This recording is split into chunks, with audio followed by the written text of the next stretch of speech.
नमस्कार दोस्तों, आज बात कर रहे हैं तीखी मिर्च, ततैया मिर्च, चिल्ली पेपर, हार्ट पेपर के बारे में। ये आपके सामने जो स्वस्थ पौध लगी है, इसके बारे में आपको कुछ बताने जा रहा हूँ। पोषण की दृष्टि से भी ना विटामिन ए, सी, खनिज पदार्थ, रेशे की पर्याप्त मात्रा होती है। मिर्च में तीखापन जो होता है ना दोस्तों, वो कैप्सिकम एल्कलाइड, कैप्सेनिन एल्कलाइड, और लाल रंग की जो मिर्च है वो कैप्सेंथिक रंजक वर्णक के कारण होता है।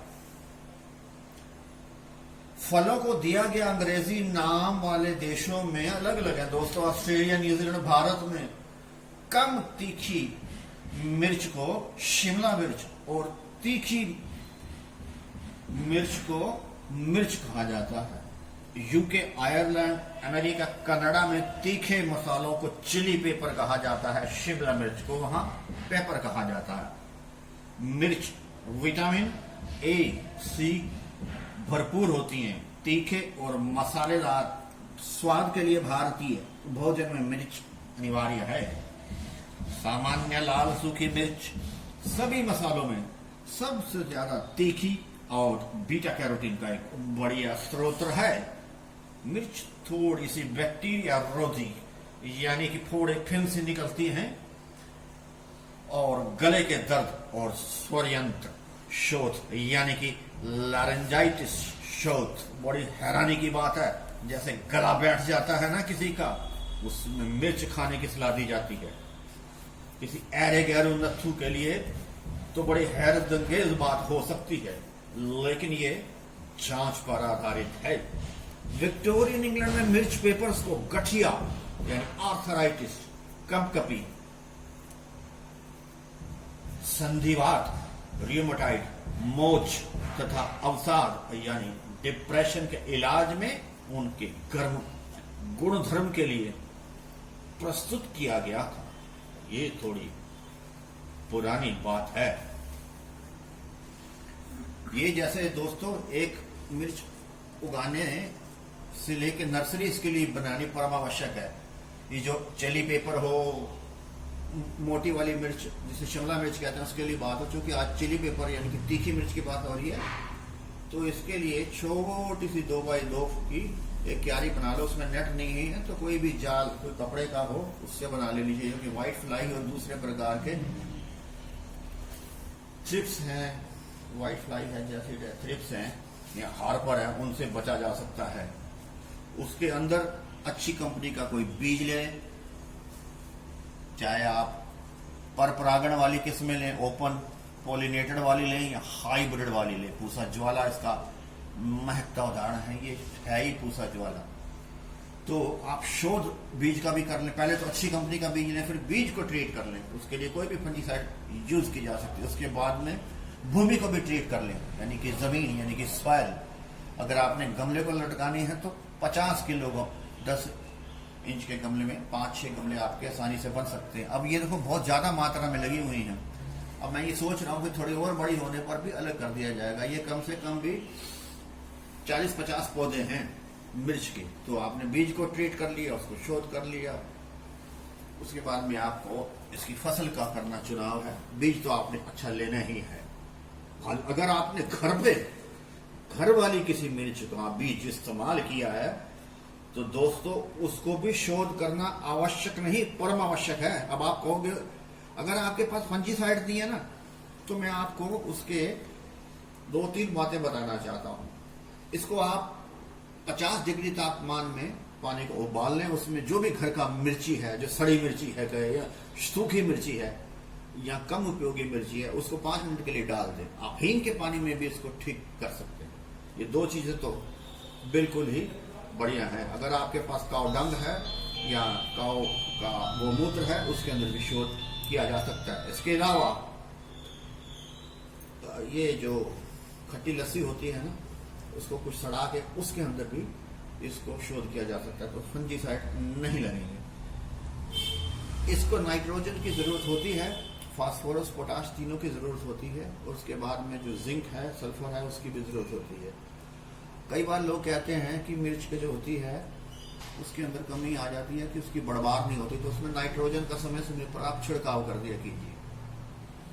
हम कहते तो हैं दोस्तों कि ऑर्गेनिक तरीके से लगा, लेकिन ऑर्गेनिक तरीके से एक बात मैं आपको बताऊं, अगर आपने 1 किलो गोबर की खाद ली है ना, या अपने घर की खाद ली, सुन के आप हैरान हो जाए, मात्र 3% नाइट्रोजन है। अगर आपने एनकेपी डालना है तो उसके अंदर 70%, तो बहुत ही ज्यादा फसल। तो अब इलाज क्या है? आप कहो कि गर्मी में नहीं डालनी, ऐसा कुछ नहीं है, गर्म ठंडा कोई खाद नहीं होती, आप डाल सकते हो। अब देखो ये जीरी यानी कि धान बीजने का समय है, तो उसमें किसान कितना डालता है? एनपीके डालता है, डीएपी भी डालता है, जिंक भी डालता है, सल्फर भी डालता है। हमारी भूमि में जिंक की कमी है, ना कि एप्सम साल्ट की। तो कुल मिला के बात यहीं पर समाप्त की जा सकती है कि आप इंटीग्रेटेड रूप में डालें, आप घर की खाद भी डालें और थोड़ी रासायनिक खाद भी डालें। ये एक तरीका जिससे आपकी धरती हमारी सॉयल या गमलों में लगी हो, खेती में लगी हो, वो बांझ में नहीं होएगी और हमें उपज भी अच्छी मिलेगी। दोस्तों कई प्रकार के इसमें कीट भी लगते हैं। ये ना सफेद लट होती है जो नीचे से खा जाती है, जैसे कि सफेद रंग की लट जिसे एक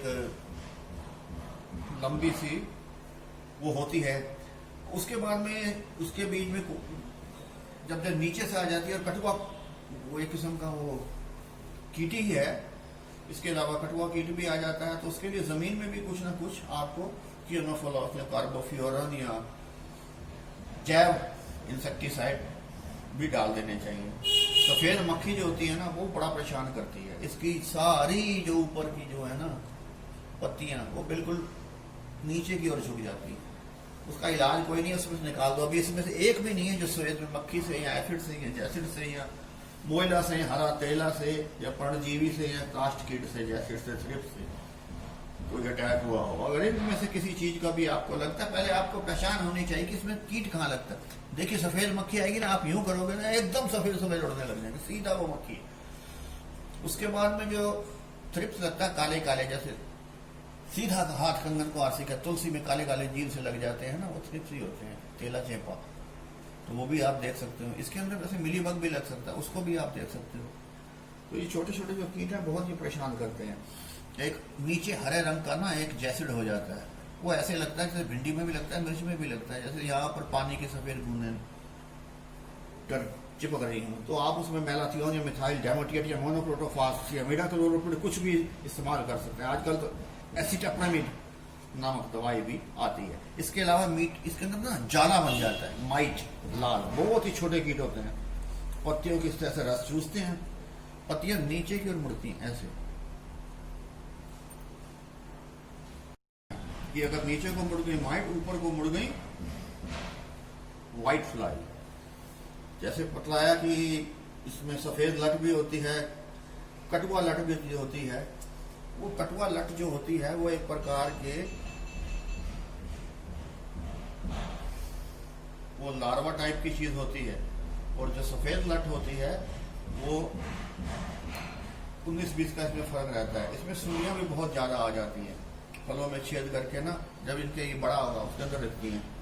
अब उसके अंदर के लिए भी कोई चीज इलाज तो नहीं है, लेकिन फिर भी डाल सकते हैं आगे के लिए, ताकि आगे के लिए वो कोई प्रकार की फल छेदक चीज ना आए, जिसमें कार्बोलिक साइपरमेथ्रिन 1 मिलीलीटर 1 मीटर में डाल के छिड़का जाता है। जहां तक रही रोगों की बात, तो इसमें आर्द्र गलन, जब ये छोटे होते हैं 1-1 इंच के, तब ये सारे के सारे मरने शुरू हो जाते हैं। तो उसके लिए आपको मृदा यानी कि सॉइल को थोड़ा सा उपचार कर लेना चाहिए। जैसे आजकल के में 2 दिन तक उसके प्लास्टिक शीट या बाविस्टिन अगर आप करना चाहते हैं, एक झुलसा रोग आता, पूरा पौधा जल जाता है, ऐसा लगता है दूर से पौधे में अग्निकांड हो गया है। तो ये जो कवक जनित रोग है, गाढ़ा काला भूरा धब्बा पत्तियों पर बनता है, पत्तियां पीली होकर गिर जाती हैं, प्रभावित फल काले होकर सड़ जाते हैं। इसका इलाज बीज उपचार, अगर नहीं किया तो फिर बाद में डाइथेन M45 का छिड़काव करना पड़ेगा। अब कभी कभी इसमें उल्टा सूख आ जाता है, नीचे से तो आता है, ऊपर से आ जाता है। तो वो क्या है, कोलेट और ट्राइकम कैप्सिडी के नाम की फफूंद है। पत्तियों पर छोटे छोटे काले धब्बे पड़ते हैं, पत्तियां झड़ने लगती हैं, पके फलों पर भी बीमारी के लक्षण होते हैं। नियंत्रण हेतु आप जिनैब, मेंथोजिक, डाइथेन, ब्लाइटॉक्स का छिड़काव कर सकते हैं। एक सफेदी आ जाती है इनके पौधों पर, इनके पत्तों पर, जिसे छाछिया रोग भी कहते हैं। इसके अंदर सफेद रंग की फफूंद जम जाती है, तो इसके लिए भी आप कैराथेन का छिड़काव कर सकते हैं। अब पत्तियों में धब्बे भी बन जाते हैं, बैक्टीरियल राइट, और छोटे काले धब्बे पत्तियों पर, इसके लिए भी जैसे बताया बीज को ट्रीट किया जाता है। जब चूंकि ये जीवाणु नामक धब्बा है तो इसमें कोई भी फफूंदी काम नहीं करेगी। आपको फफूंदी के साथ स्ट्रेप्टोमाइसिन यानी कि एंटीबायोटिक भी लगाना पड़ेगा। अब माहू, ये जो मोज़ेक रोग है, पत्तियों का मुड़ना, इसमें पूरे पत्तियों पर पीले रंग के धब्बे पड़ जाते हैं। इसके नियंत्रण के लिए अच्छी किस्म की बीजें लगाएं, और हो सके तो मिर्च की फसल के साथ मक्का व चुलाई के 2-2 दाने मैं भी डालने की कोशिश करूंगा कि इसके अंदर मक्का तो है, चुलाई का तो जिससे हम क्या कहते हैं इंग्लिश में, खैर। जो माहू के नियंत्रण के लिए यहां पर देखो, कीट आपको क्या लाएंगे, वो पीलापन लगाएंगे। लोग समझते हैं कि वो फंजीसाइड हो जाएगा, यानी कि कोई फफूंद जनित बीमारी। जी नहीं, वो फफूंद जनित बीमारी नहीं है, वो एक कीड़े द्वारा उत्पन्न एक मोज़ेक रोग है। ये बहुत ही खतरनाक होता है। ये मिर्ची में भी होता है, ये भिंडी में भी होता है। इसके लिए मेलाथियान या मिथाइल डेमोटोन या मोनोक्रोटोफास का छिड़काव किया जा सकता है। मैंने बताया कि पत्ती मरोड़क भी होता है, जो कि सफेद वाइट फ्लाई के रूप में होता है। तो ये तो इसका रोग आ जाता है। हाँ, इसके अंदर ना सूत्रकृमि, इसकी गांठ के अंदर, इसके अंदर वो भी लगता है टमाटर की तरह। उसका सीधा सा इलाज है, इसके अंदर नीम की खाल डाली जाए, या फिर जैसे मैंने इसमें बतलाया कि एक साइड पर मक्का उगा दिया जाए, एक साइड पर इसको गेंदा उगा दिया जाए। गेंदा तो समूल नाश करता है कई तरह के कीटों का भी, और निमिटोड यानी कि पौधे की गांठ के अंदर ग्रंथियां यानी कि नोड्यूल्स बन जाते हैं। अगर नोड्यूल्स का अपने रसायन द्वारा इलाज करना है तो कार्बोफ्यूरॉन बहुत अच्छा पाया गया है। जैविक सुधार के लिए नीम खाल, महुआ की खाल अच्छी रहती है। दोस्तों, आज मैंने ना चिली पेपर, ततैया मिर्ची के बारे में आपको कुछ जानकारी देने की कोशिश की है। उम्मीद है। हाँ, एक बात और बताना चाहूंगा, कई लोग ये कहते हैं कि इनके अंदर ना दैहिक विकार हो गया है, फिजिकल एबनॉर्मलिटी, यानी कि इसके जो फूल तो लगते हैं लेकिन वो झड़ जाते हैं। दोस्तों, पहली बात, किसी भी वनस्पति में दुनिया में अगर 100 फल लगते हैं तो 100 फल के 100 फूल लगते हैं तो 100 फूल नहीं बनेंगे, उसमें से मात्र 30% काम आते हैं। अब लोग इसके कई तरह के इलाज करते हैं। इसके लिए ना एक नेप्थलिक एसिड नाम की चीज बाजार में मिलती है, जिब्रेलिक एसिड 2 ppm, यानी कि 1 लीटर में 2 मिलीलीटर का घोल बना के स्प्रे कर सकते हैं। आपको भरपूर मात्रा में मिर्ची मिलेगी। इस उम्मीद के साथ कि आने वाले समय में अगर चाहा कुदरत ने तो फिर उपस्थित होना होगा। बहुत धन्यवाद और नमस्कार।